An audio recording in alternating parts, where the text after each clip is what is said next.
മുഖ്യമന്ത്രിയെയും മുഖ്യമന്ത്രിയുടെ ഓഫീസിലെ ഉപജാപക സംഘത്തിനെയും വിമർശിച്ചാൽ എന്തും ചെയ്യും എന്നുള്ളൊരു മെസ്സേജാണ്.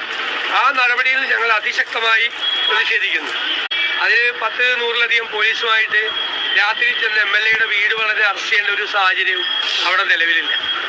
അപ്പം അത് മുഖ്യമന്ത്രിയെയും മുഖ്യമന്ത്രിയുടെ ഓഫീസിലെ ഉപജാപക സംഘത്തിനെയും വിമർശിച്ചാൽ എന്തും ചെയ്യും എന്നുള്ളൊരു മെസ്സേജാണ്. ആ നടപടിയിൽ ഞങ്ങൾ അതിശക്തമായി പ്രതിഷേധിക്കും. ആന ചവിട്ടി കൊല്ലുന്നത് തുടർച്ചയായി മാറുകയാണ്. ഗവൺമെന്റ് നിസ്സംഗരായിരിക്കുകയാണ്, ഒരു കാര്യവും ചെയ്യുന്നില്ല. അതുകൊണ്ട് ഇത്തരം സംഭവങ്ങൾ ഉണ്ടാകുമ്പോൾ സ്വാഭാവികമായ പ്രതിഷേധം ഉണ്ടാവും.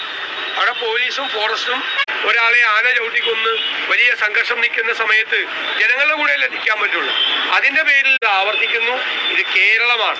അതും ഇന്നലെ ഉണ്ടായ സംഭവമായിട്ട് യാതൊരു ബന്ധമില്ല. ഇത് UDF അല്ലേ തീരുമാനിക്കേണ്ടത്. UDF-ൽ ഒരു കക്ഷി എടുക്കണമെങ്കിൽ UDF ആണ് തീരുമാനിക്കേണ്ടത്. അത് മുഖ്യമന്ത്രിയെയും മുഖ്യമന്ത്രിയുടെ ഓഫീസിലെ ഉപജാപക സംഘത്തിനെയും വിമർശിച്ചാൽ എന്തും ചെയ്യും എന്നുള്ളൊരു മെസ്സേജാണ്. ആ നടപടിയിൽ ഞങ്ങൾ അതിശക്തമായി പ്രതിഷേധിക്കുന്നു.